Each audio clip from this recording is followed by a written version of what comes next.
Здравствуйте, дорогие ученики! С вами сотрудница департамента по чрезвычайным ситуациям города Алматы Нуркинжена Умальдар. Тема нашего занятия – это организация и методика проведения тренировки по аварийным ситуациям на объектах образования. Граждане города, находящиеся вблизи химически опасных объектов, в любой момент могут оказаться в чрезвычайной ситуации в случае аварии на химически опасных объектах с разливом сильнодействующих ядовитых веществ. Благодаря развитию современных технологий опасность для сотрудников и граждан, ведущих свою деятельность вблизи химически опасных объектов, стремятся к нулю. Но опасность разлива сильнодействующих ядовитых веществ вследствие аварии на химически опасных объектах присутствует всегда. Поэтому очень важно хорошо подготовиться, заранее разработать и выполнить подготовительные мероприятия, продумать порядок необходимых действий в случае возникновения аварий на химически опасных объектах. На всех объектах, предприятиях и организациях, расположенных вблизи предприятий, использующих в производстве сильнодействующие ядовитые вещества, ежеквартально проводятся тренировки по аварийным ситуациям.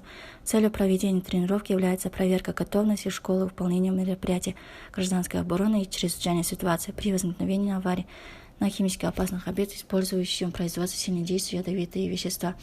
Настоящие рекомендации разработаны с целью оказания помощи руководителям среднеобразовательных и дошкольных учреждений подготовки и проведения тренировки как одного из элементов обучения сотрудников и детей правильным действиям в чрезвычайной ситуации при аварии на химически опасных объектах. Рекомендации необходимо использовать при подготовке к проведению тренировок в учебных заведениях, организациях на объектах, внеся в них необходимые коррективы. В городе Алматы функционирует 6 химически опасных объектов. Производится, применяется аммиак.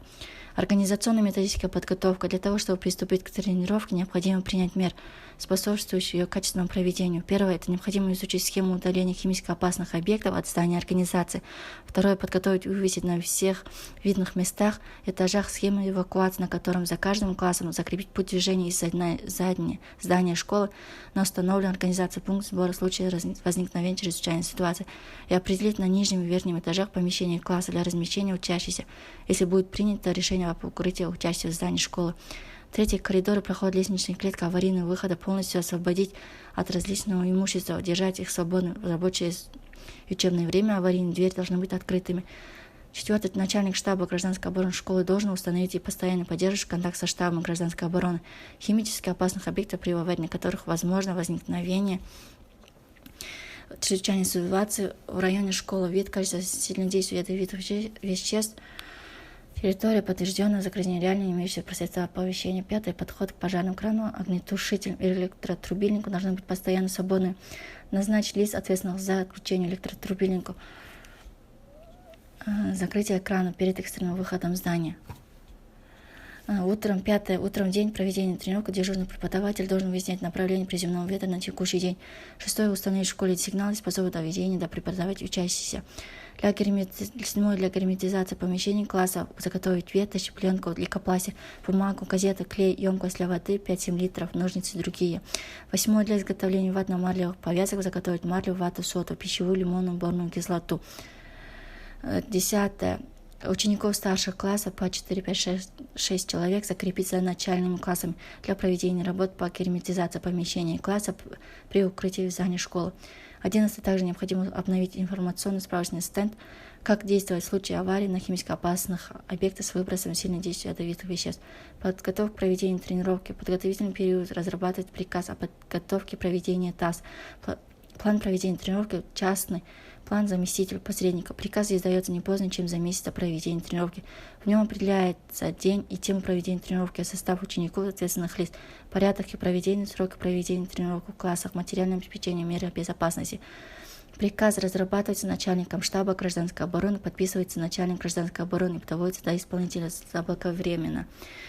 В плане подготовки и проведения тренировки указывается тема, учебные цели, время проведения тренировки, учебные вопросы, проводимые мероприятия. Календарный план подготовки тренировки – основной документ, определяющий подготовительные мероприятия, ход и последовательность их выполнения. В нем указываются проводимые мероприятия, сроки их проведения, ответственные лица и отметки выполнения. Календарный план разрабатывается и подписывается начальником штаба гражданской обороны и утверждается руководителем организации. Один экземпляр календарного плана подготовки от тренировки вывешивается на доске объявлений.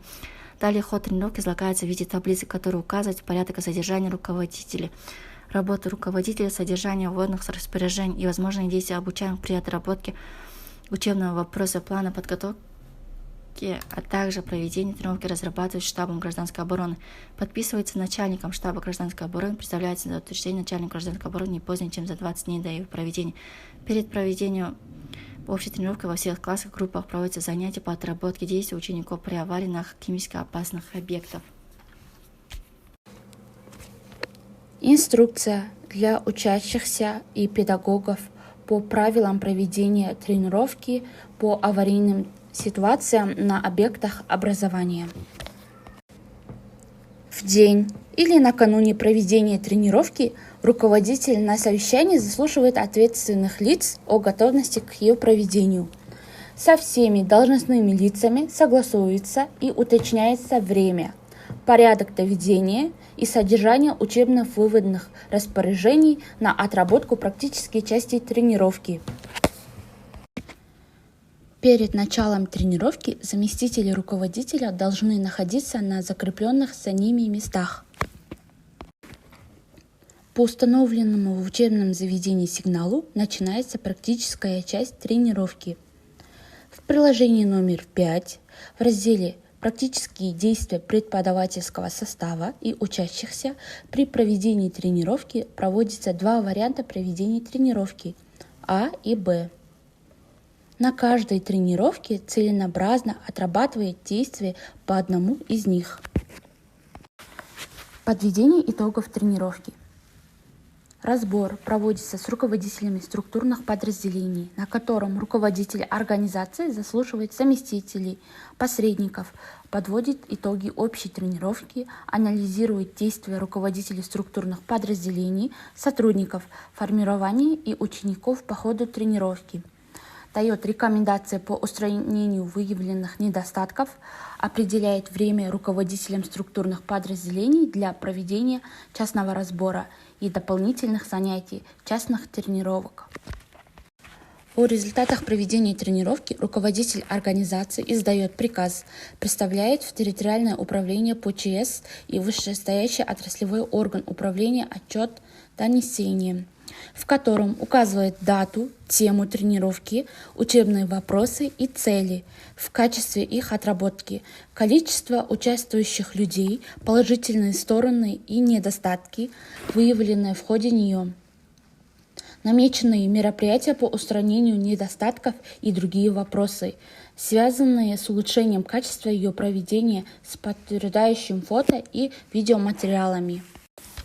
В ходе проведения тренировки руководящим составом посредниками проверяется отработка всех практических вопросов в объеме и последовательности, определенных планом.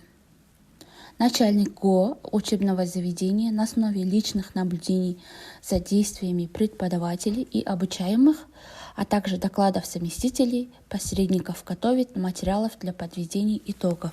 Приемы создаются на базе объектов образования и стадионов, где администрацией пункта осуществляется сбор и регистрация пострадавшего населения, а также в случае необходимости организуется их размещение с оказанием необходимой помощи в случае возникновения чрезвычайной ситуации.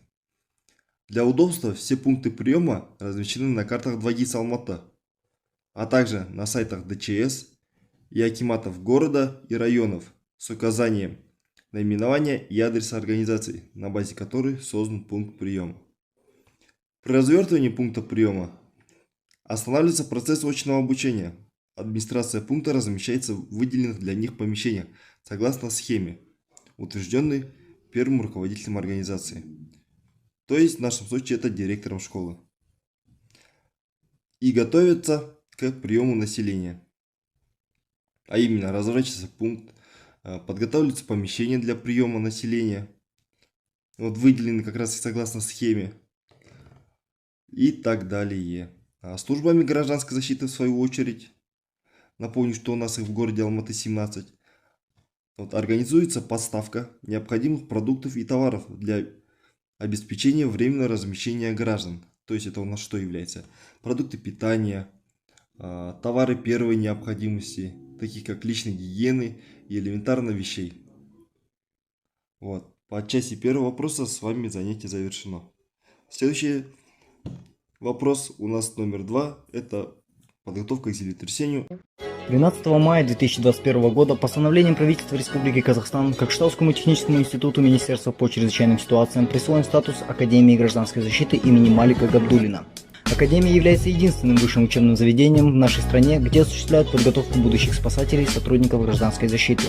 История вуза начинается с 1973 года, когда в Кокштау из города Алма-Ата был передислоцирован учебный отряд военизированной пожарной охраны Управления МВД Казахской ССР.